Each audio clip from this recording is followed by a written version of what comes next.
por supuesto, donde conmemoramos el combate naval de Iquique en el contexto de la Guerra del Pacífico de 1879. Toda la vida, desde chicos en el colegio, hemos estudiado de alguna forma puntualmente este combate, donde Chile, bien sabemos, se enfrentó a los acorazados peruanos y fue derrotado en las costas de Iquique, en parte por la tremenda diferencia entre las embarcaciones. A modo de ejemplo, la Esmeralda era liderada por Arturo Prat, ¿cierto?, en una corbeta de madera pequeña y tremendamente antigua, mientras que el Huáscar peruano era una nave que le doblaba en porte y además estaba hecha de acero. A ver, no cabe la menor duda que, como dice el dicho, la contienda fue desigual. La Esmeralda fue hundida, su capitán Prat murió tras proclamar este conocido grito de arenga: al abordaje, muchachos, y caer en la cubierta del Huáscar, donde finalmente fue abatido según la historia oficial. Ojo, esta es parte de la historia que estudiamos y popularmente conocemos, pero ¿fue todo tan así? ¿Es realmente lo que ocurrió? ¿Fue solo una victoria moral, la del combate naval de Iquique? El caso es que el escritor, grande maestro, bestseller, Francisco Ortega, está hoy día con nosotros para contarnos y explicarnos muchos detalles de lo que fue ese combate en el año 1929 de la Guerra del Pacífico. Comenzamos así un nuevo capítulo, así somos. Bienvenido, Pancho. ¿Cómo está, querido compañero? Bien, bien, qué bueno estar con ustedes de nuevo. Después de, creo que hace 3 meses o 4 meses estuvimos juntos. Estuvimos juntos en el mismo lugar, por lo cual fue muy divertido. Ahora en la virtualidad. Pero nada, feliz de estar con ustedes y colaborarles en lo que necesiten. Oye, Francisco, de mis conocimientos. ¿Podemos ser inmediatamente, a propósito de tu interés particular y eximio respecto a todo lo que es la conformación de las naves, tanto intergalácticas como de la historia de la humanidad, y en este caso el combate naval de Iquique, ¿nos puede explicar un poco cómo eran y las diferencias entre las naves chilenas y las peruanas en este combate? Hay varios mitos alrededor, fíjate, y tienen mitos porque a nosotros cómo nos enseñaban el combate naval de Iquique, pero hay varias cosas. De partida,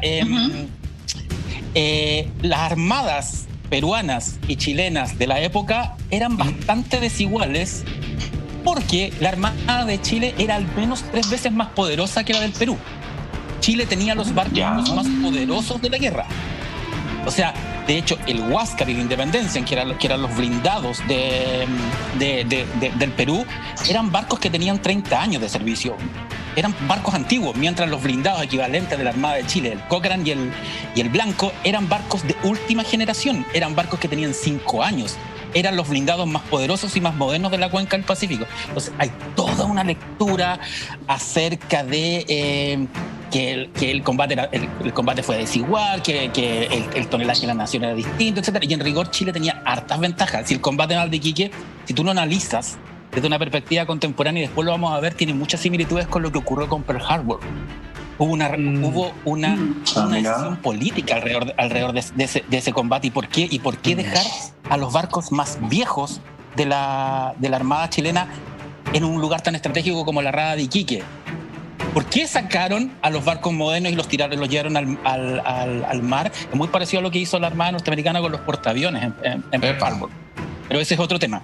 Ahora, claro, efectivamente, la Esmeralda y la Covadonga una era una corbeta y la otra era una corbeta costera. Eran barcos chicos, barcos que tenían 40 años de servicio, que todavía tenían velas, barcos de entre 40 y 60 metros de eslora, con pocos cañones, tripulación mínima, efectivamente de madera, y se enfrentan a los 2 barcos más poderosos de la Armada del Perú, la Independencia, que era el barco más poderoso del Perú. Mucho más que el Huáscar.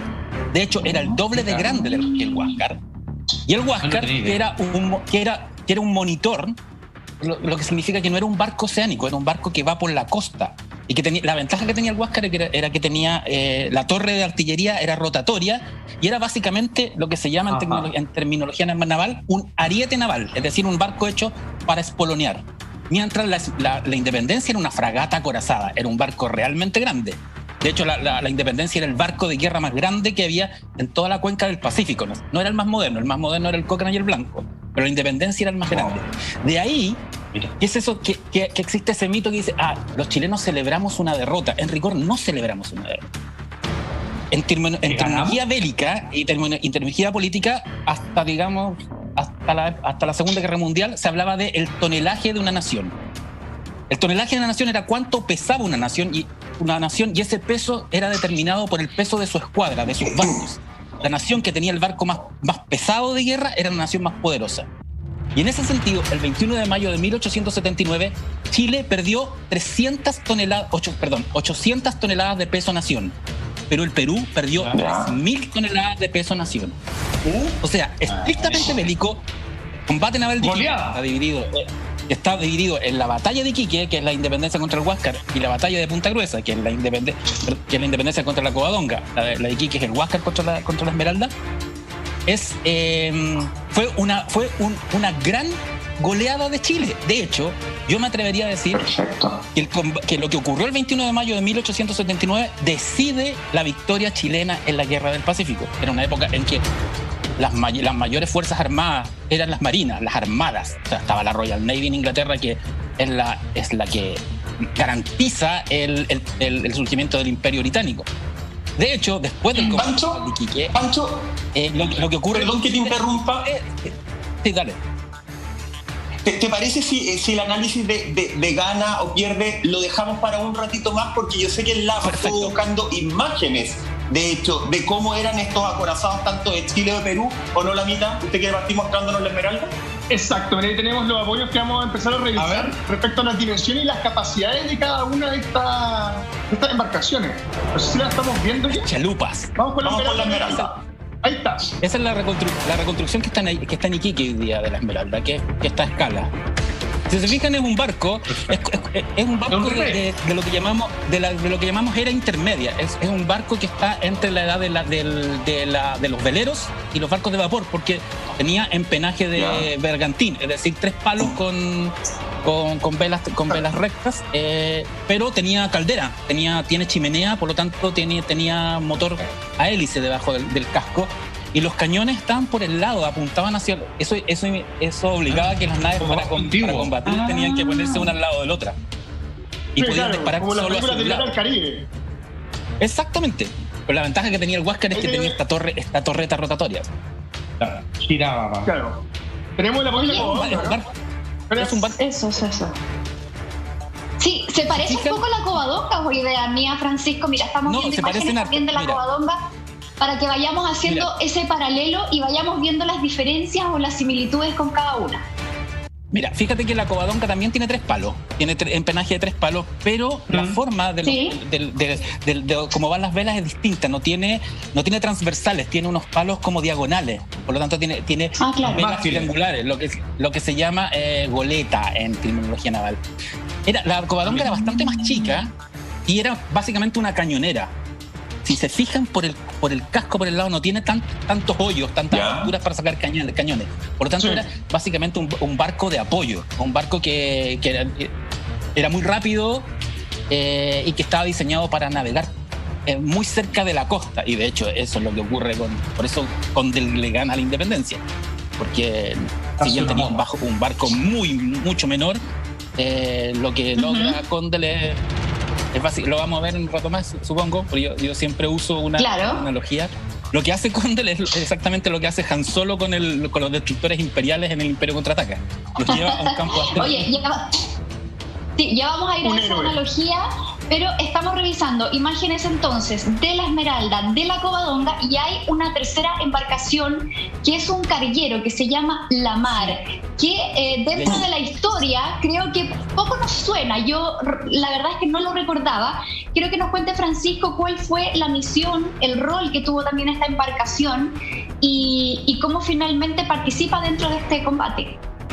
Mira, lo que ocurre es que en esta época los primeros barcos a vapor necesitaban cargar carbón, porque se les agotaban las calderas. Por lo tanto, las escuadras o los grupos navales llevaban siempre una carbonera, un barco que llevara estas provisiones para irlo reaprovisionando. Es como lo que ocurre hoy día cuando vemos en las películas de la Guerra Fría, los aviones tanqueros que van junto a los bombarderos para reaprovisionarlos en vuelo. Era exactamente esto, era una reaprovisionar en mar. Entonces, en la mar era eso, era un barco que de hecho tenía un cañón o una ametralladora para defenderse, pero era un barco que no disuadir. Era un barco de carga, era un container flotante. Y fíjate que ahí más uno de los mitos más divertidos y más curiosos del combate naval de Iquique, que los 5 barcos que participan, porque son 5, los 3 chilenos, esto es la Mar, la Covadonga y la Esmeralda, y el Huáscar y la Independencia, forman la palabra Chile. Covadonga, C, Huáscar, H, y Independencia, L, la Mar. Toda la razón, Mar, ¿no? La Mar. Y la Esmeralda, Chile. Entonces, hay de hecho, todos los amantes del simbolismo y la historia oculta sostienen que si hubiese formado la palabra Chile en este combate, era una suerte de anunciación de lo que iba de la suerte de la guerra del Pacífico que le iba a dar la victoria a Chile. Y fíjate que yo creo que hay harto de eso, porque el combate naval de Iquique, como vamos a ver en el resto de la conversación, pues es decisivo para la suerte de no solo de la guerra del Pacífico, sino de la transformación que empieza Chile después de esta guerra y que termina en 1814, donde muchos de nosotros no tenemos idea, pero Chile se convirtió en una potencia militar a nivel mundial, a tal punto que terminó dándole miedo a los Estados Unidos, lo que logra Chile después de la guerra del Pacífico. Ya vamos a ir con eso, Pancho. Tenemos mucho que conversar. Tú estás viendo Así Somos, este especial del 21 de mayo. Te estamos contando junto a Francisco Ortega, escritor, periodista, editor, guionista, autor de aclamados libros. Mira cuál tengo acá. Mira, lo buenísimo. Ahí está. Nokia, que es un exitazo y favorito, sin lugar a dudas. Ese libro Mike lo compró. A mí por supuesto. Pero ese Roldán lo compró, ojo. Porque hay que apoyar y que nunca invita a cuando gente quería estar. Excelente Roldán. Además que fue un gran trabajo acá fue nuestro reencuentro periodístico con Juan Andrés. Nosotros habíamos trabajado. Tenemos una historia más bien. Se viene el Panchito. Fin de año, se viene el otro libro. Sí. Se vienen muchos libros, de hecho, hoy en 2 semanas nos decía Pancho que se viene otro, después vamos a hablar también de eso en algún momento. Pero atención, chiquillos, porque ya estábamos viendo en este especial del 21 de mayo, donde el Pancho nos está mostrando y enseñando lo que en el colegio no te muestra. La verdad. Ya vimos de alguna forma la verdad, chiquillos, ya vimos las naves chilenas, se habla de que la contienda era desigual, que los tamaños eran desiguales justamente. Vamos a ver también los acorazados, las naves de Perú justamente, y comenzamos con imágenes, por favor, señor director del Huáscar. Panchito, ¿cuáles son las características de esta nave? Otra cosa de Huáscar. No, es más bonito de partida. Fíjate que con el Huáscar ocurre algo bien extraño en la historia naval. Los barcos en general se agrupan en clases porque es más barato construirlos, se construyen en serie. Lo hablamos de hecho en el libro que hicimos con Juan Andrés, por ejemplo, el Titanic. Portaaviones Nimitz no es un solo portaaviones, sino son 11 portaaviones exactamente iguales porque es más económico. El Titanic también, que era una clase, que era la clase olímpica. Son barcos básicamente iguales. Por ejemplo, Chile tenía el Cochrane y el Blanco, que eran exactamente iguales, idénticos. Pero en el caso de la Independencia era idéntica a la fragata Numancia que tenía España. De hecho, nuestro actual buque escuela Esmeralda es exactamente idéntica al Juan Salvador Elcano, que es el buque escuela Esmeralda, buque escuela de la Armada Española. Pero el Huáscar fue un prototipo. Fue un barco que hicieron los ingleses para... Los ingleses empezaron a decir, ¿sabéis qué? En rigor, poner todos los cañones hacia los lados impide que las naves tengan cierta autonomía de tiro. Y si inventamos una torre rotatoria, y la torre del Huáscar era rotatoria, pero era súper artesa, se movía con tracción humana. Habían marinos debajo moviendo la máquina. Entonces era súper lento moverla. Y claro, y pesado, ese tipo de torre que se ocupaba en barcos de río. Y por primera vez se instala en un barco diseñado para los... En rigor, no era oceánico, era marítimo, porque estaba diseñado para el borde del mar. Entonces era un barco que era rápido, que tenía estos 2 cañones, que tenía un espolón que estaba diseñado para golpear, es como un cuchillo al frente, y tenía un detalle de que muy poco se habla. En el segundo palo, en la cofa del segundo palo, ahí se ve un poquito, tenía una Gatling. Las Gatling son estas ametralladoras rotatorias que tienen mucha cadencia de tiro, entre 2.000 y 4.000 tiros por minuto. Entonces estaba montada en la parte más alta y lo que hacía esa ametralladora era crear una lluvia de balas alrededor a muy alta velocidad. Fue una de las primeras veces que se trató de que se instaló una ametralladora. Exactamente, arriba, imagínate, en un palo arriba. el artillero arriba de haber ido cagadísimo de miedo. Pero claro, era un barco. No es para menos. No era más grande que la Esmeralda, del largo era el mismo tamaño, pero era más pesado porque era de acero y era más rápido y estaba mejor armado. Pero yo te diría que el Huáscar tenía una ventaja por sobre todas las escuadras del Pacífico, que estaba al mando de un genio. Estaba al mando de un genio, de Miguel Grau. Miguel Grau era un estratega, era el señor de los mares para el Perú, es un marino, pero formado en las mejores escuelas navales del mundo, un caballero, un lord, pero además un tipo que sabía muy bien cómo llevar la estrategia militar clásica al mar. Entonces él sabía navegar, pero perfecto en el Huáscar, y lo usaba. La ventaja que tuvo Perú y por qué se alargó la guerra después del combate naval de Iquique es básicamente por la gracia de Miguel Grau en el Huáscar, que mantuvo en vilo a los chilenos hasta octubre del 79, cuando el Huáscar finalmente es capturado por la Armada chilena. Oye, Pancho, antes de pasar a la independencia, te tengo una pregunta. Ahí se ve, espera, es que ahí se ve algo curioso del Huáscar. Mira la foto anterior. Se ve como ya va a rotar, yo creo que vamos a llegar a eso. Ahí está. ¿Te fijas que tiene unas placas de metal que como que se hubieran bajado hacia por el casco?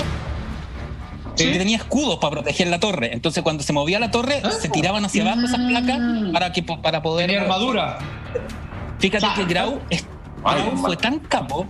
Grau era tan capo que después del combate naval de Iquique se da cuenta que el problema que tiene el Huáscar es que los cañones delanteros corrían el riesgo de cañonear al propio Huáscar, de pegarle al palo de delante, porque la torre está entre medio. Entonces, después del combate naval de Iquique, él manda que le saquen el palo delante del Huáscar. Y el Huáscar luego es un barco, es prácticamente un ataúd de metal sin palo, solo con la chimenea, y y que usaba la neblina para moverse. No, si Grau era un genio. Yo lo admiro, de hecho.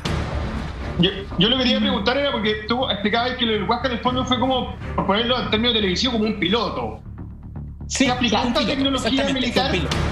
¿Se aplicó posteriormente en los años en otro tipo de embarcaciones? ¿O este fue el piloto que se hizo por tantos programas y no salió a ningún lado? ¿Sabes que la tecnología del Huáscar se comenzó a usar casi a fines del siglo XIX y principios del siglo XX, cuando los ingleses inventan lo que se llama el Dreadnought, que es el acorazado moderno, que es este barco que tiene torres de artillería rotatoria. ¿Se acuerdan del anime Space Force Yamato, nave espacial? Sí, nave espacial. Ahí se ve ese tipo de torre artillada, pero esto se adelantó mucho tiempo. El problema de haberse adelantado tanto tiempo es que el Huáscar era un prototipo, no era un barco 100% de la época.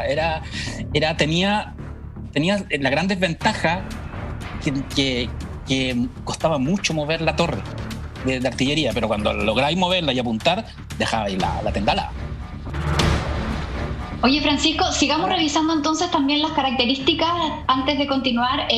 Hablábamos recién del Huáscar, pero hablemos también de la independencia, sí. ¿Cierto? Tenemos acá las imágenes y se habla poco y quiero que entonces nos vayas relatando porque era la situación muy compleja, ¿cierto? Muy grave. En ese momento la escuadra chilena navegaba en dirección al Callao, el principal puerto peruano, iban a combatir ahí, pero desde que el almirante Juan Williams Rebolledo dejó Iquique con el resto de los buques días antes, no habían tenido noticias, ¿cierto? Y de ahí entonces empiezan a aparecer estos barcos enemigos, más encima, mucho más poderosos, ¿cierto? Entonces cuéntanos un poquito cómo llega este barco, cómo aparece, cómo lo toma la Armada chilena, cómo le hace frente. Queremos saber como ese detalle.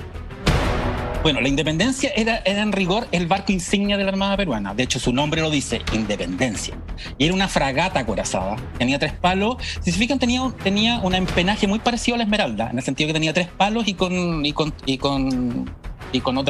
mástiles que son transversales.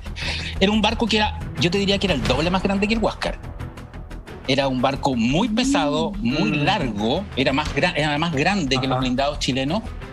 Era viejo, ya tenía como 30 años, estaba muy bien artillado con cañones por ambas bordas y además dos cañones muy potentes que iban uno en la proa y uno en la popa y que se movían con unos rieles arriba de la cubierta. El problema que tenía que tenía la independencia es que tenía a Juan Guillermo Moore como comandante, que era bien inepto. De hecho, Guillermo Moore pierde la gran ventaja que tiene el Perú en la guerra naval, que era la independencia. Y recién lo que hablabas, Monty, de que claro, la escuadra chilena de Juan William Rebolledo sale hacia el Callao para cazar a estos dos blindados, porque sabe que hundiendo el Huáscar o la independencia o capturándolo, se acaba el poder del Perú. Pero es bien bruto lo que hace William Rebolledo, porque saca el grueso de la escuadra, la lleva a alta mar, sabiendo que el Huáscar y la independencia, por su antigüedad y básicamente por el diseño del Huáscar, eran barcos que estaban diseñados para navegar más bien cerca de la costa, y deja bloqueando Iquique a sus barcos, que era un puerto súper estratégico del norte del Perú. Iquique era del Perú nacional, y deja bloqueando Iquique. Si no eran los barcos más viejos de la escuadra, eran dos de los más viejos que tenía la escuadra chilena. Y tú dices, ¿pero por qué? ¿Y para qué? ¿Por qué saca los blindados, que eran los barcos que estaban diseñados para enfrentar a estos colosos, y los lleva al mar, en lugar de irse por la costa y tratar de frenar, de encontrarse ahí con el Huáscar y la independencia? Había a lo mejor otro propósito político y oscuro detrás. Quizás querían que el Huáscar y la independencia hundieran el Huáscar, la Esmeralda de la Covadonga, se enfrentaran, porque además William Rebolledo tenía rencillas personales contra Prat y contra Condell, muy muy fuertes. Entonces, y por otro lado, Chile en la época necesitaba de una excusa para entrar a la guerra, porque la guerra del Pacífico era considerada de Santiago hacia el sur como ya están peleando por intereses económicos y por intereses del desierto que no nos importan a nosotros. Además, ahí están metidos capitales ingleses. Recordemos que tú hablas de la guerra del Pacífico con los peruanos y te dicen, pero si la guerra fue entre Chile y Inglaterra contra Perú y Bolivia. Hay algo de cierto ahí, es bien rebuscado, pero es verdad que los capitales ingleses fueron súper potentes en Chile durante la guerra del Pacífico, y hay que asumirlo. Entonces Chile lo que necesitaba era una excusa, como la necesitaba Estados Unidos para entrar a la Segunda Guerra Mundial. Necesitaba un hecho que conmoviera a la opinión pública para decir, oye, tenemos que entrar. Entonces ¿y qué hecho levanta el patriotismo? Un sacrificio heroico, como es un ataque japonés contra Pearl Harbor, contra Lusitania. Es el equivalente, ¿cachai? Entonces, el combate naval de Iquique, lo que ocurre después de este combate es que es exaltado a niveles pero impresionante por el Mercurio Valparaíso, y eso gatilla que muchos jóvenes comiencen a interesarse en unirse al ejército de Chile, y la guerra se convierte finalmente en una causa nacional. Claro, que sería el ideal de cualquier guerra, ¿no, Pancho? Absolutamente. O sea, piensa, mira si el paralelo está ahí. Pearl Harbor. ¿Qué es Pearl Harbor? En Pearl Harbor, y en el libro Los Nuevos Brujos lo explicamos bastante bien con Juan Andrés. Sí. Lo que hace la Armada norteamericana, saca a sus portaaviones, que era lo que en la Segunda Guerra Mundial es el fin de la era del acorazado y el comienzo de la guerra moderna aeronaval, que es lo que existe hasta hoy en día. Básicamente, las potencias militares de la actualidad son potencias porque tienen portaaviones, y porque básicamente son bases navales aéreas en movimiento. Entonces, ¿qué ocurre en Pearl Harbor? Sacan a los 6 portaaviones y dejan en Pearl Harbor a los acorazados que tenían 40 años de servicio. Barcos que estaban usados para entrenamiento, y algunos los iban a desmantelar para construir destructores y barcos más modernos. Entonces, lo que necesitaba el gobierno norteamericano ahí sí, los gringos sabían que los japoneses iban a atacar Pearl Harbor. De hecho, Orson Welles, porque el presidente dijo que no iba a ir a la guerra, y sin embargo con esto no tuvo más remedio, entre comillas. El espionaje... Pancho Salfate, Monty, Lama. Pancho, póngame stop un segundo, porque está muy interesante todo el tema justamente de ¿qué pasó? Pearl Harbor. Quiero que detallemos eso, ya entremos de lleno en eso, pero también en la comparación entre ambos capitanes, entre Miguel Grau, entre Arturo Prat. Quiero que comparemos las tripulaciones. Es verdad que a Condell, que a Arturo Prat, que a la tripulación los dejaron atrás porque eran lo más penca de la Armada de alguna forma, a los que nadie les tenía fe y terminaron casi salvando la guerra. Quiero que entremos a conversar de cómo Chile se transformó al parecer en una superpotencia luego de este acto tan heroico de Arturo Prat. ¿Pero fue en realidad un acto heroico? ¿Es real eso lo del abordaje, muchachos? Sí. ¿O en realidad no saltó tan vivo? ¿En realidad sabía lo que se venía? Todo eso y mucho más lo cuenta, lo desmitifica Francisco Ortega después de esta pausa. Esto es Así Somos.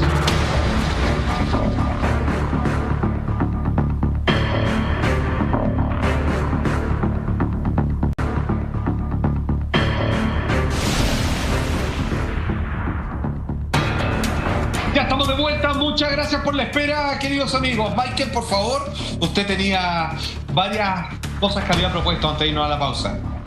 Oye, Salfa, sí, lo que pasa es que quiero que entremos justamente de lleno a hablar ya no de los barcos, no del aparato del fierro, que hablemos de las personas, y para eso queremos empezar a saber con Francisco Ortega, periodista, editor, aclamado, un par de libros ahí, justamente todo lo que usted quiera y más. Empecemos a revisar qué es lo que pasó con los capitanes y vamos a revisar primero a Miguel Grau. Y quiero aprovechar, Pancho, a preguntarte también si nos podéis detallar qué es lo que pasa con las tripulaciones a nivel humano, porque muchos historiadores hablan de que en el fondo a Prat, a toda esa tripulación, a Condell, los dejaron un poquito atrás porque mirados como lo peorcito, los más jóvenes, como que estos cabros no van a poder defenderse en alta mar, y terminaron casi defendiendo casi ganando la guerra. Pero vamos a revisar las primeras imágenes de Grau. Ahí está.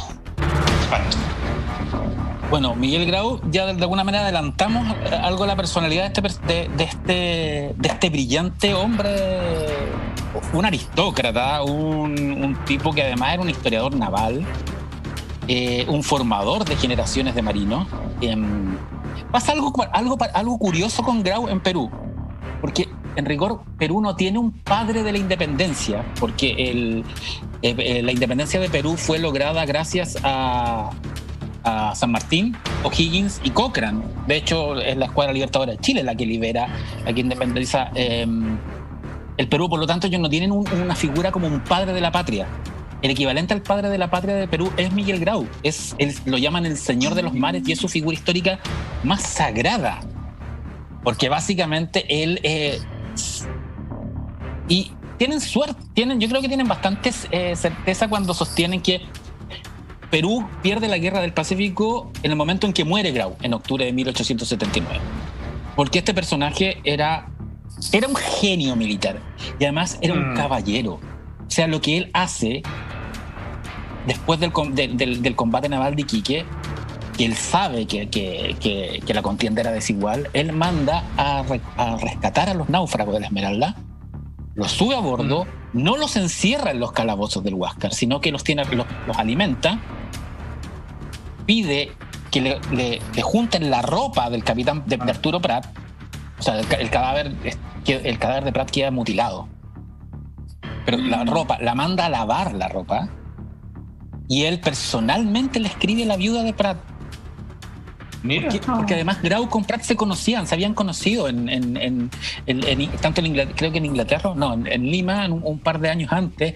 No eran amigos, pero habían hablado, entonces había una suerte de respeto. Además que en el mar hay mucho respeto entre los capitanes, más allá de las diferencias. Hay códigos. Hay códigos, ¿cachai? Que bueno, cuando hablemos de Condell vamos a hablar de los códigos que habría pasado a llevar Condell y que por qué no es valorizado tanto como el héroe que debió haber sido. Pero este señor era un gentleman, era un caballero a la vida, era como un caballero del rey Arturo, así como que defendía el código, defendía la vieja aristocracia marinera. Bueno, además fue formado en Inglaterra, que eran los señores del mar durante 300 años. Eran los tipos que los ingleses inventaron el concepto de contemporáneo de imperio naval. Entonces, en ese sentido, Grau... De hecho, a Grau le ofrecen la independencia, que era el barco insignia del Perú, y él opta por el Huáscar, porque sostenía que el Huáscar, al ser más chico y ser más rápido, era un barco que era mucho más efectivo para la guerra estratégica naval moderna que las grandes fragatas acorazadas como la Independencia. Y tuvo toda la razón. De hecho, Grau, de acuerdo a todas las experiencias que junta Grau en el Huáscar y sus notas, que son claves para la educación de miles de marinos en las escuelas navales, no solo peruanas, sino también del resto del mundo, Grau es quien le saca provecho a la idea de la torre rotatoria, y de alguna manera el concepto moderno del acorazado del siglo XX viene de los apuntes que toma Grau en el Huáscar. Estamos hablando de un tipo que en su disciplina estaba a años luz de cualquier contemporáneo, años luz de los chilenos más bravos de la guerra naval de la época. Dijiste que la muerte... No, perdón, una pregunta muy cortita. Dijiste que la muerte de Grau marca el fin de la guerra, o marca posiblemente el debilitamiento, por decirlo, del Perú. ¿Cómo fallece? ¿En qué situación fallece Grau? En el combate naval de Angamo, en el 5 de octubre de 1879, cuando el Blanco y el Cochrane, que son los blindados chilenos, arrinconan al Huáscar frente a Antofagasta, y básicamente lo acribillan a cañonazo. De hecho, de Grau no queda nada. Grau está en la torre de mando del Huáscar, que recibe un impacto directo de un proyectil explosivo del Cochrane, por lo tanto eso explotó. De Grau no quedó nada, como que para que el gobierno chileno lo hubiera devuelto a su viuda la ropa. Claro, a la viuda. Fue pulverizado. Sí, o sea, Grau fue realmente pulverizado. Y ahí está el Huáscar en Talcahuano, obviamente, donde por 3.000 pesos puedes darle la vuelta completa por dentro. Mira, fíjate esto. La Guerra del Pacífico comienza en mayo de 1879. El Huáscar es capturado en octubre de 1879, es decir, mayo, junio, julio, agosto, septiembre, 5 meses después. ¿Qué pasa con el Huáscar? El Huáscar es arreglado, reformateado, bla, bla, y es incorporado a la flota chilena. De hecho, el Huáscar peleó más por la flota chilena que por la flota peruana en la Guerra del Pacífico. Fue más barco chileno que peruano. Y después de la guerra se convirtió en un barco capital de la Armada chilena, y estuvo en servicio hasta la década de 1930. Como su último papel fue buque madre de submarinos. De hecho, está bien, tiene un simbolismo para el Perú, pero de la historia práctica del Huáscar, que es de más o menos de 1860 a 1930, en el Perú estuvo 20 años en servicio. El resto de su servicio naval de casi 80 años fue en Chile, en la Armada chilena. El Huáscar es mucho más chileno que peruano. Con perdón de nuestros hermanos peruanos. Oye, Pancho, fíjate que pasa lo siguiente, porque ya nos queda claro, y te juro que con tus palabras uno enaltece claramente la figura de Grau. O sea, como tú dices, es un caballero, es un tremendo insigne estratega y todo lo demás. Pero mira, pasemos los chilenos, porque en realidad Arturo Prat, digamos las cosas como son, agarró billetes, digamos, es uno de los padres de la patria, todo lo que tú quieras. Pero Condell, que fue en la batalla naval de Iquique quien ganó su partida, que ahí lo estamos viendo, era considerado un loquillo, incluso siendo compañero en la escuela naval de Arturo Prat, se agarraron a combo, y este tipo era como osado, un loquillo, que después compararemos con Han Solo. ¿Cuál era la personalidad? Y él tuvo, te lo voy a preguntar con todas sus letras, ¿tuvo raja, tuvo suerte con la estrategia que hizo? ¿O claramente fue la mejor carta en este combate que Chile puede haberle tirado, obviamente, ahí en el mar? Mira, voy a hacer una comparación bien pop y bien, quizás alguien se va a ofender, pero Carlos Condell era una mezcla entre Han Solo y Dominic Toretto de Rápido y Furioso. Era un rebelde. Era un tipo que tenía muchos problemas de indisciplina, que tuvo en la escuela naval. Efectivamente se agarró a combos con Prat, pero se agarró a combos con casi todos los, incluso con con oficiales superiores. Pasó mucha mientras estudiaba, pasó muchos días en calabozo castigado. De hecho, lo trataron de expulsar de la escuela naval, pero miles de veces, porque tenía problemas de indisciplina.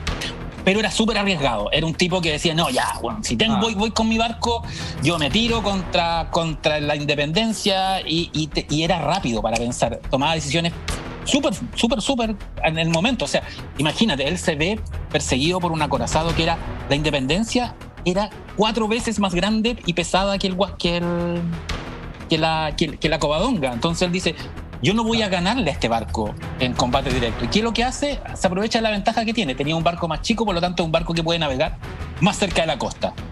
Y Guillermo Moore, que realmente yo creo que es el gran perdedor y el gran un personaje que el Perú no debería celebrar tanto porque es el responsable de su gran derrota, decide perseguir a la Covadonga y lleva este barco gigante contra las rocas y la deja ahí encallado. Claro, el problema es ¿qué pasa con Condell? ¿Por qué no es celebrado como un victorioso? Sí, efectivamente, Condell después llega a ser almirante. O sea, tiene una carrera después de la Guerra del Pacífico que llega a los más altos grados dentro de la Armada. Pero fíjate que Condell cometió un acto que va en contra del honor de los hombres de mar. Cuando tú derrotas a tu enemigo, tu orden es rescatar a los náufragos.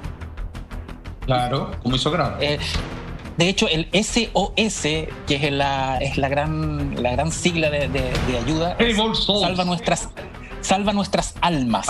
Porque el mar está para los hombres de mar es muy importante las almas. Por lo tanto, si tú derrotas a alguien, tienes que ayudar a los sobrevivientes.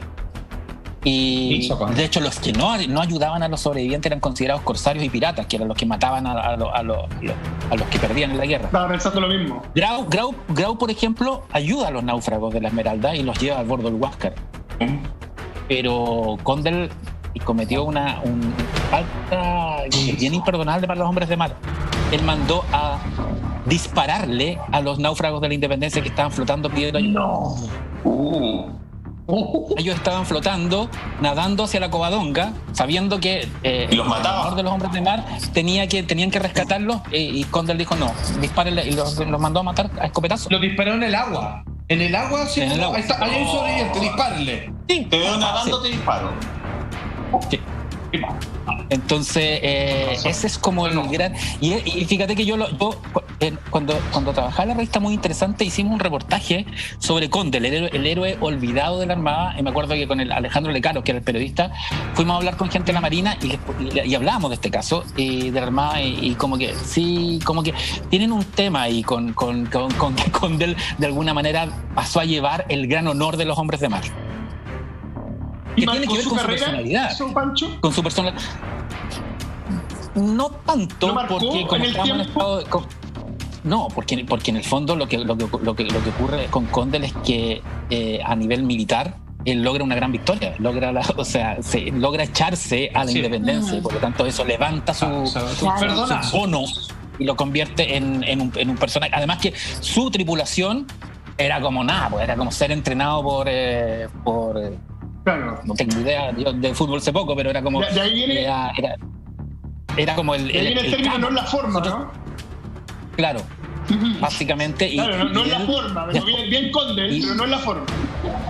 Y después de la victoria de Iquique, de Punta Gruesa, Iquique / Punta Gruesa, Condell es el que básicamente se echó. Condell se echa a la Independencia y la Torre se echa al Huáscar 8 años después y se convierte en las figuras más importantes de la Armada. Y bueno, él termina ascendiendo a almirante. No pasó más por la calle Condell.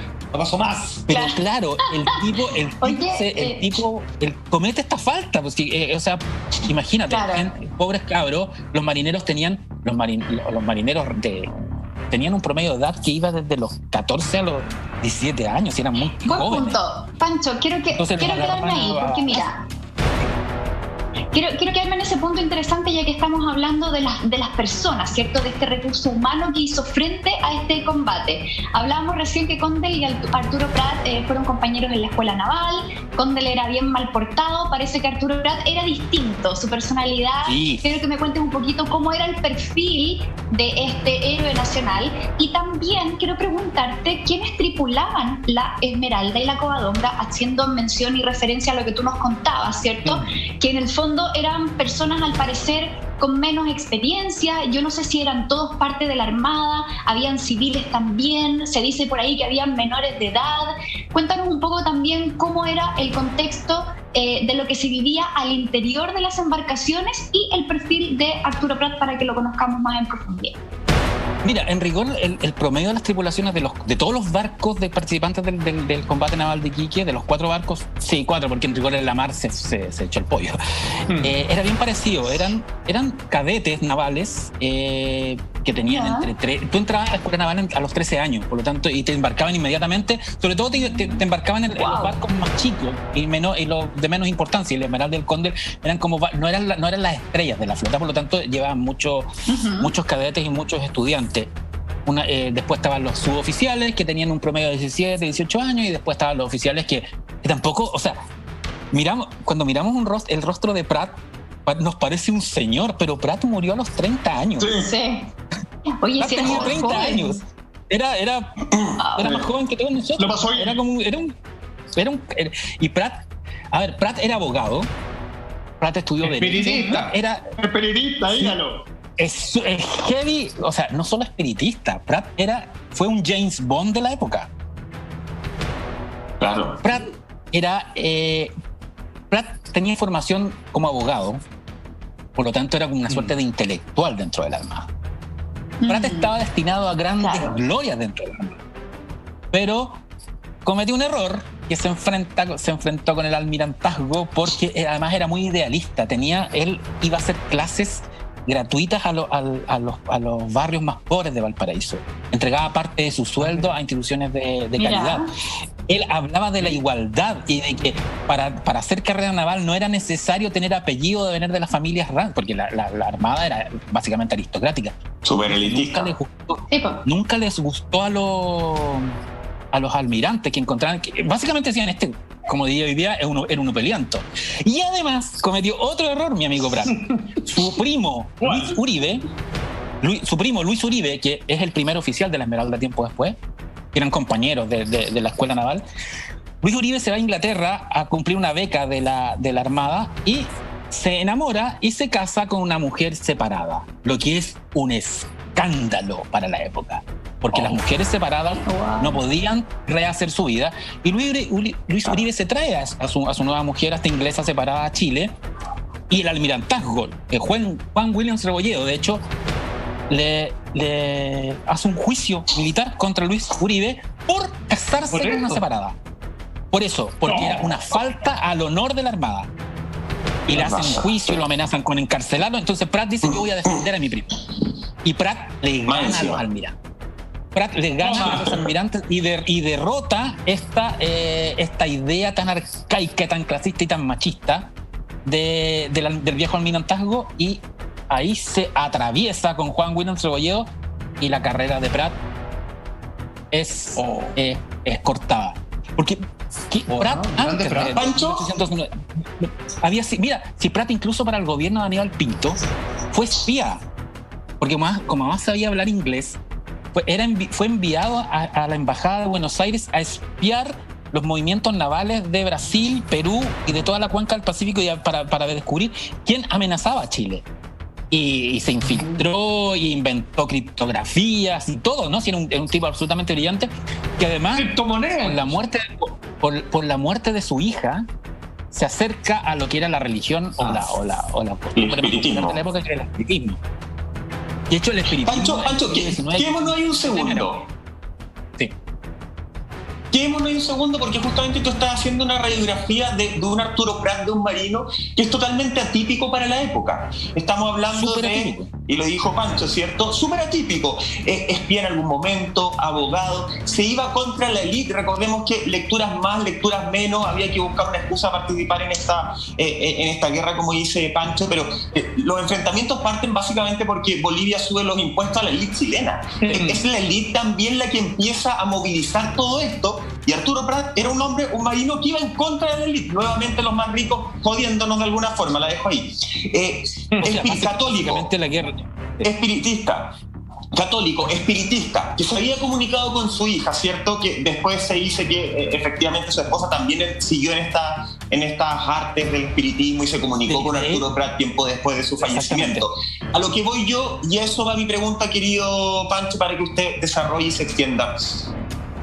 ¿Cómo llegó a ser un hombre respetado, o nunca fue respetado en su momento, y es respetado una vez que él sacrifica su vida, supuestamente, si es que es realidad o es mito, y ahí empieza a ser el Arturo Prat que todos conocemos, o hay un punto de quiebre en que efectivamente él se ganó un respeto de los marinos previo a, o si él jamás hubiese saltado. Hoy día no existiría Arturo Prat, no habría sido un personaje dentro de la Marina.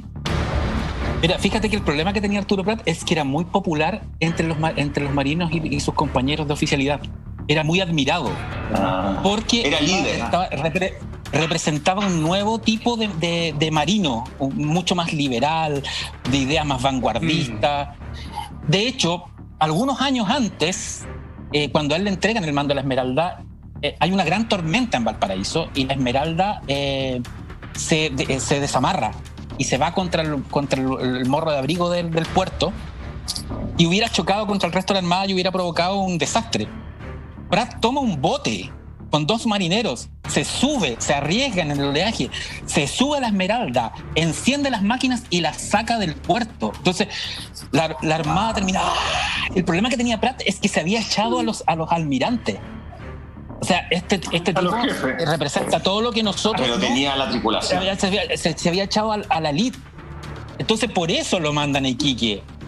Porque en el fondo ya, para que pierda y haga un sacrificio, y este tipo... Si a Prat le correspondía, le hubiese correspondido el mando de un blindado. A Prat le debieron haber dado el Cochrane o el Blanco. Pero le entregan la Esmeralda básicamente como un castigo porque... A ver, espera, tú tenías que perder este juicio. Por rebelde. Porque nosotros somos los pechoños los que representamos el orden de la armada. Tú estás desordenando esta cuestión. Sí, cuando Prat es levantado como héroe después del combate naval de Iquique por el Mercurio Valparaíso, Williams Rebolledo trató de impedir que todo se concentrara en la figura de Prat, sino que esto es un sacrificio colectivo de toda la tripulación de la Esmeralda. De hecho, Williams Rebolledo impulsa la creación de regimientos Esmeraldas con ese nombre para que el sacrificio de Iquique fuera una cuestión colectiva, no centrada en una persona. Pero como los supervivientes de la Esmeralda comenzaron a hablar del sacrificio del capitán Prat, la figura, todo se centró y así se construye este héroe. En mi opinión, ya era un héroe antes del combate naval de Iquique por las cuestiones que había hecho en el mundo real, social. Porque nunca vamos mira, a atención, todo claro. Exacto, no, es que sabéis que yo quiero hacer un paralelo acá, porque esto es lo que nunca nos contaron en el colegio. Estamos aprendiendo realmente el trasfondo y la realidad detrás del combate naval de Iquique. Y atención ustedes en la casa, porque aquí viene la pregunta del millón, aunque usted no lo crea. ¿Cuál es la relación? ¿Cuál es el paralelo? ¿En qué se parece el combate naval de Iquique con el ataque de los japoneses a Pearl Harbor? Y más aún, ¿en qué se parece a el Imperio contraataca de Star Wars cuando el Halcón Milenio trata de pasearse entre medio del cinturón de asteroides para sacarse de encima a los destructores estelares? Todo eso lo responde Francisco Ortega. A la vuelta de esta breve pausa comercial se viene lo mejor. No te muevas.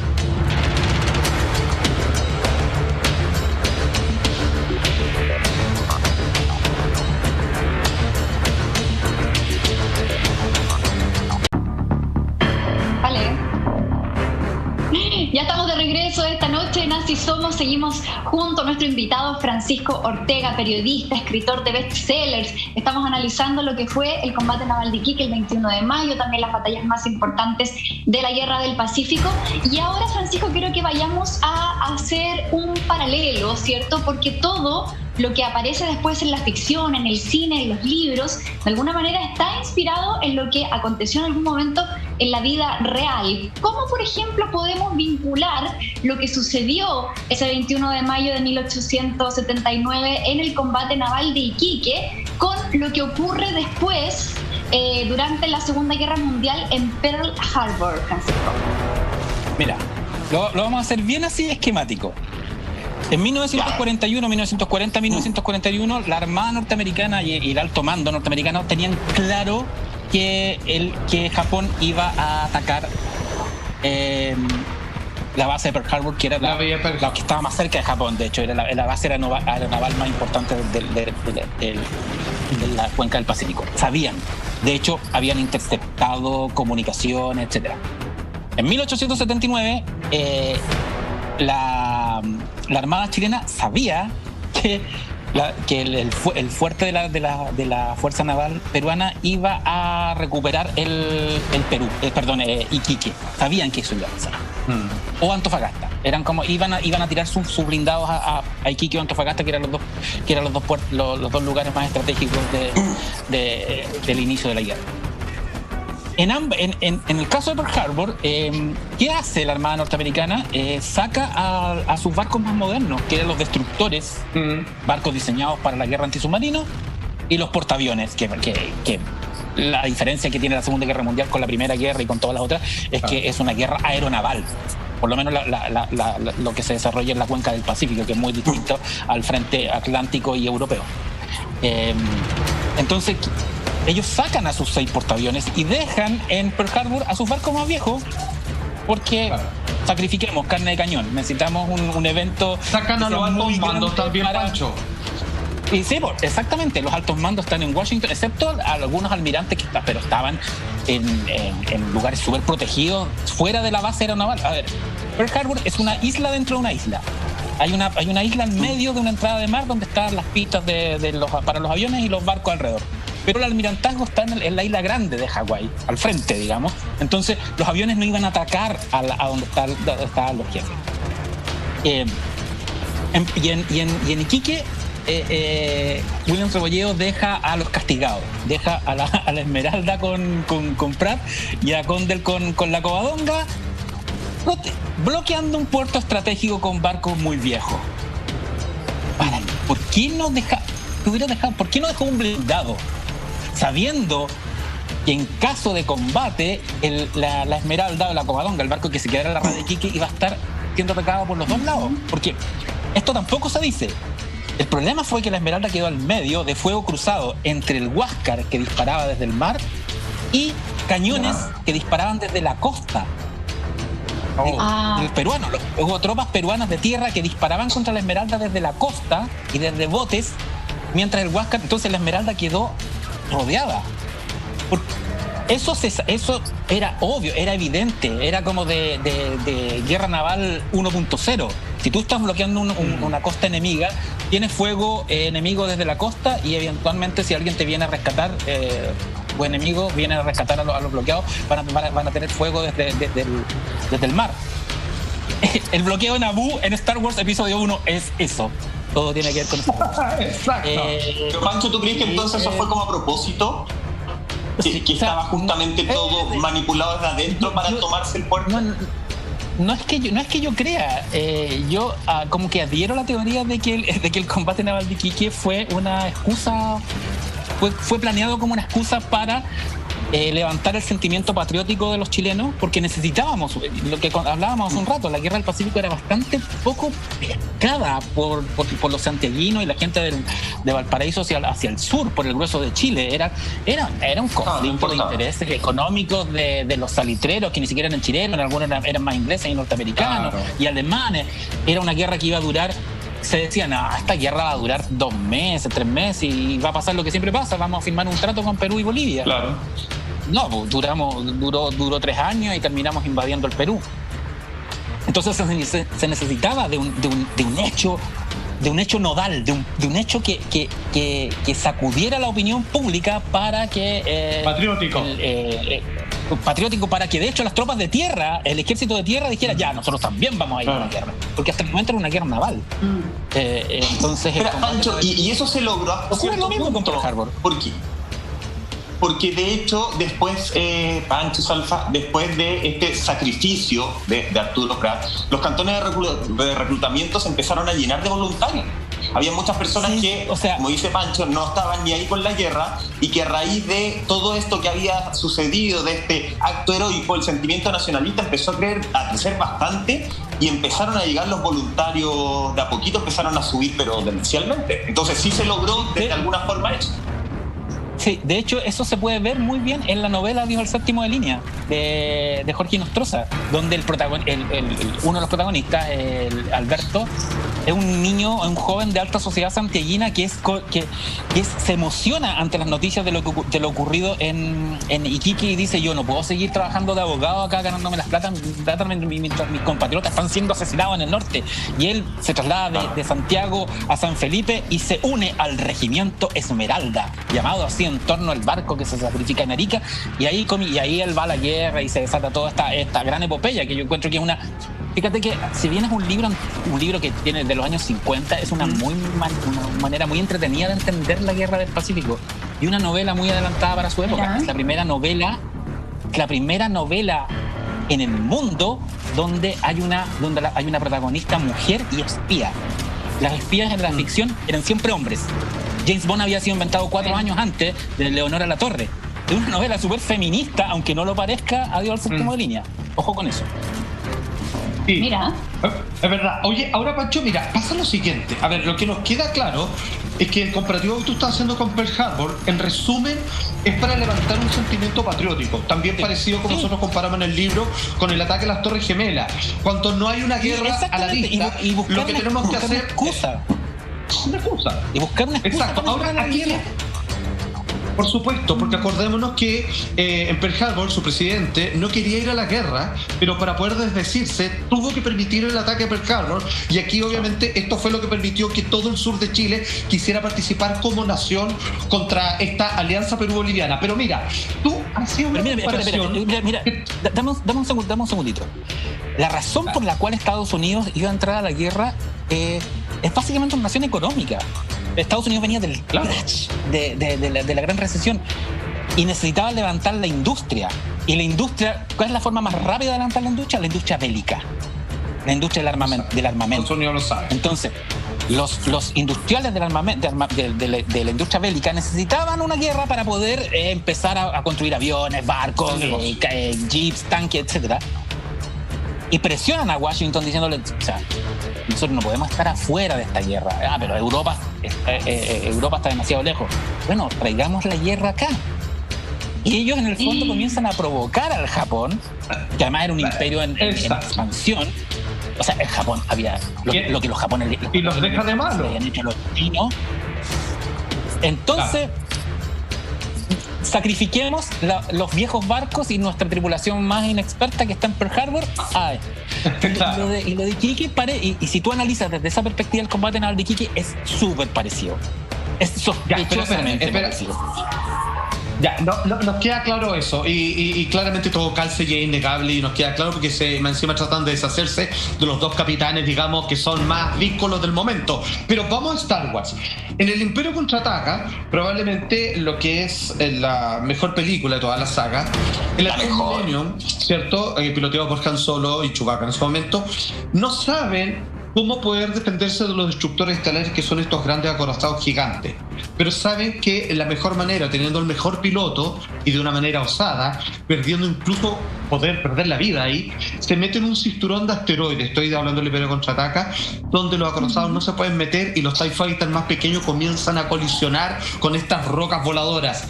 ¿Cuál es el comparativo? ¿En qué momento donde el Imperio Contraataca se parece al combate naval de Iquique?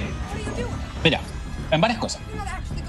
El Millennium Falcon es un carguero artillado, básicamente. Es un camión con cañones. La Covadonga era un carguero convertido en cañonera. De hecho, la Covadonga medía 30 metros de largo y el Millennium Falcon mide 33 metros de largo. Ambos tenían dos capitanes que eran muy arriesgados, bien indisciplinados, bien chucheta. Perdón por el chilenismo. Cuando Han Solo escapa del... Mira, Han Solo escapa de un bloqueo naval, igual que Condell de un bloqueo naval en Iquique, el otro del bloqueo naval que había en Hot. Es perseguido por Star Destroyer. La Covadonga es perseguida por un acorazado, por el Independencia, que es equivalente. ¿Qué hace Condell? Primero trata de atacar a la independencia. ¿Qué hace Han Solo? Primero trata de atacar ¿se acuerdan que se tira contra el destructor, contra el puente y pasa por encima? Exacto. Sí, exactamente. Claro.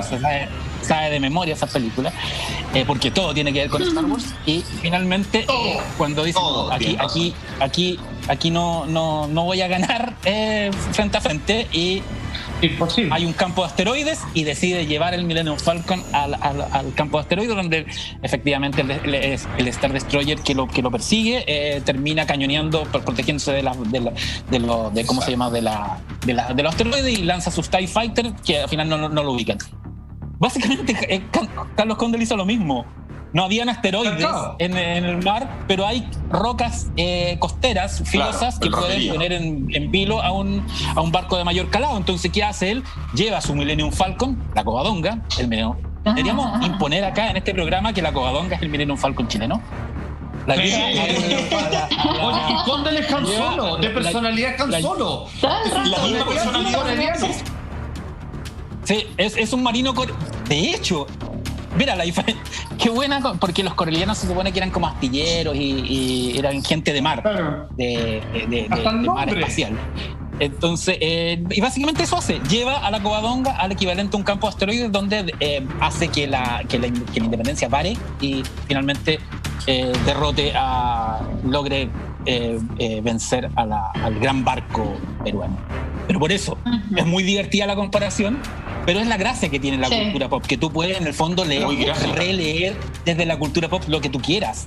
Pero acá es especialmente interesante el espejo, ¿no? ¿No? Tipo de nave y todo. Sí, muy llamativo. Aparte que esto, como dijiste antes, es la manera más fácil de explicarlo. Yo creo que Michael Roldán, fanático de la Guerra Galáctica, entendió esto como Número uno. Número uno. Ahora, O sea, yo la vi. Mira, Combate. Mira, espera. Estaba buscando acá en el teléfono. La Covadonga tenía dos baterías de cañones. Igual que el Millennium Falcon, una arriba y abajo. Igual el Millennium Falcon tiene dos baterías de cañones, una arriba y una abajo, y además lo lanza torpedos en las mandíbulas, ¿no? en la parte delantera. Así que, evidentemente, la Covadonga es nuestro Millennium Falcon. Con Chewbacca. Con Chewbacca. Sí, había uno que tenía que hacerlo, pero no vamos a decir cuál. No sabemos quién sería. O sea, lo que podemos de hecho, es más, yo creo que si alguien...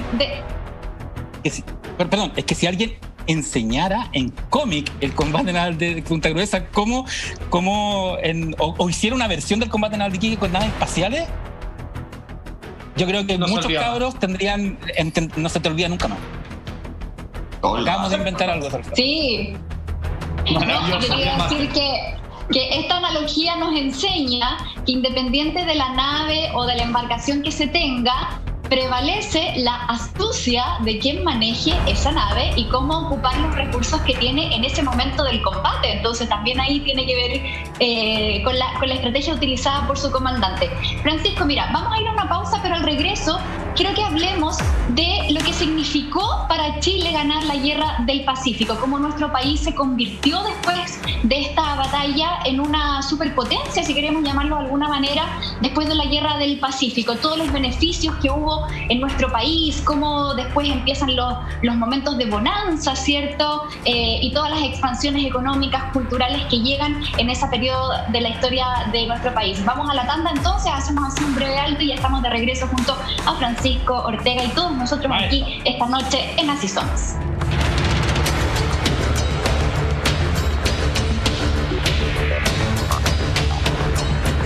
Es el mes de María Ayuda. Fuerte el aplauso para María Ayuda, que siempre está ahí ayudando a mejorar la niñez. Mes de mayo, justamente, Salpate. Y nosotros continuamos en contacto con Francisco Ortega, maestro de maestros, que nos está dando una clase más que magistral. Y ya, Monty, te dejo plantear la pregunta, Pancho, antes de irnos al corte. ¿Cómo fue que Chile, de alguna forma, se convirtió en una potencia mundial, en una potencia a admirar, a seguir todo esto posterior a la Guerra del Pacífico, justamente? Mira, fíjate que después del combate naval de Iquique, la carrera militar de Chile en la llamada Guerra del Pacífico, o sea, nosotros la conocemos por Guerra del Pacífico, pero en rigor en el mundo se le llama Guerra del Guano, Guerra del Salitre, ya que la Guerra del Pacífico, digamos, en el estándar es llamada la guerra de Estados Unidos contra Japón durante la Segunda Guerra Mundial, pero ese es un detalle. Perfecto. Para nosotros siempre va a ser la Guerra del Pacífico. Chile comienza a ganar una victoria tras otra. Hay muy pocas victorias tanto del Perú o de la Alianza Perú-Boliviana. De hecho, Bolivia termina dejando solo al Perú. Y que termina con Chile invadiendo. A ver, Chile termina desarrollando el primer desembarco anfibio de la historia, que es el desembarco de Pisagua. Es primera vez que se aplica el desembarco de Pisagua es el borrador del día D de Normandía.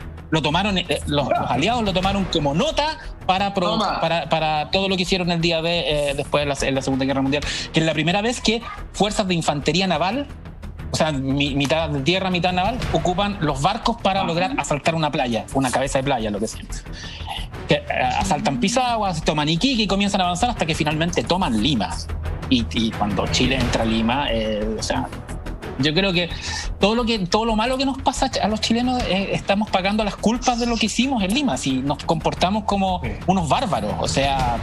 Como vikingo, pues casi eso. Como vikingo, no, peores que vikingo, o sea, como pirata. Un ejemplo, Pancho. Se destruyó la biblioteca de Lima, se quemaron riquezas, prácticamente se violaron a todas las niñas y mujeres de Lima. No, heavy. Si uno entiende que los peruanos no tengan tanta mala. Si lo que hizo el ejército chileno en Lima es heavy. O sea, es como en términos contemporáneos, es como para cancelar Chile para siempre. Nos van a funar. Y después, básicamente, Chile se toma Perú y los últimos años de la Guerra del Pacífico es guerra de guerrilla con los montoneros que estaban en la... Pero terminando la guerra, Chile termina teniendo un estatus de potencia militar en Latinoamérica, y eso implica que los intereses económicos tengan mucho cariño hacia Chile. Por lo tanto, los ingleses nos empiezan a llenar de armas, porque Lord Salisbury, el primer ministro de la Reina Británica, persona directamente vinculada con Jack el Destripador, como pueden leer en los Nuevos Brujos, sí, señor, comienza a regalarle a Chile de todo, a tal punto que le regalan un barco que es la tercera Esmeralda, la bautizan Esmeralda en honor a la Esmeralda de Prat, que es un crucero acorazado muy moderno, que cuando llega a Chile, Japón y Estados Unidos se recagan de susto. Dicen, con este barco Chile nos puede invadir. Y esa es la razón por la cual Estados Unidos crea la US Navy, la flota del Pacífico, por temor a Chile. Y de hecho, la base de Pearl Harbor es fundada y creada ahí por temor a lo que podía hacer Chile. Y esa es la razón por la cual Japón comienza a levantar su armada imperial, por el poder militar que tenía la armada chilena con este crucero acorazado. Eran dos, la Esmeralda y el O'Higgins, las dos fragatas blindadas que prácticamente ganaron la guerra, que era el Cochrane y el Blanco, y el Huáscar, que también era de la armada chilena. Entonces era un país que tenía 5 acorazados, que era básicamente tremendo, Pancho, bombas nucleares. Y después lo que ocurre es que esta carrera armamentista llega a tal punto que en la década de 1910, para celebrar el centenario, Chile encarga a Inglaterra el barco más poderoso del mundo, el Almirante Latorre. Chile tuvo el arma más poderosa del mundo, la tuvo este barco, que fue el barco más poderoso del mundo como por un año, porque después los japoneses inventaron un nuevo tipo de... Este barco tenía cañones de 14 pulgadas, cuando el estándar eran 10 pulgadas. Fíjate que este barco era tan potente y tan grande, que cuando estalla la Primera Guerra Mundial, Inglaterra le dice a Chile, ¿sabes qué? No le vamos a entregar el barco, lo vamos a ocupar nosotros. Y el barco lo rebautizan con el HMS Canadá, y lo usan como acorazado de la Royal Navy, y participa en la batalla de Jutlandia, y es el único barco que no recibe ni un solo, que sobrevive a todos los disparos y termina hundiendo el grueso de la armada alemana. De hecho eran dos, eran la Torre y el Cochrane. Sí. Y la Royal Navy le dijo a Chile, ¿sabes qué? Quédate con uno solo nomás, el Cochrane se va a quedar para nosotros, y el Cochrane fue convertido en el primer portaaviones de la historia.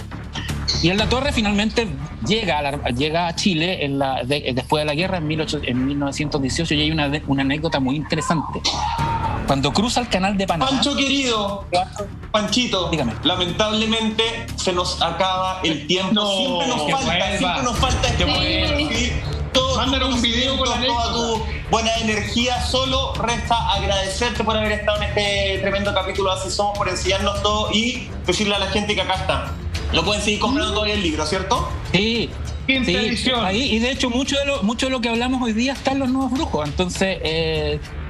Y quedamos interrumpidos, pero lo pueden leer ahí, y nada, cuando quieran me llaman y terminamos contando otras historias más bizarras. Eso, genial. Un abrazo grande.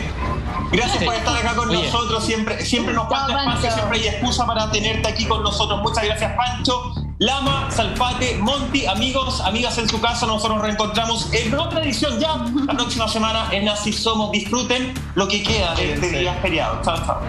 Chao, chao.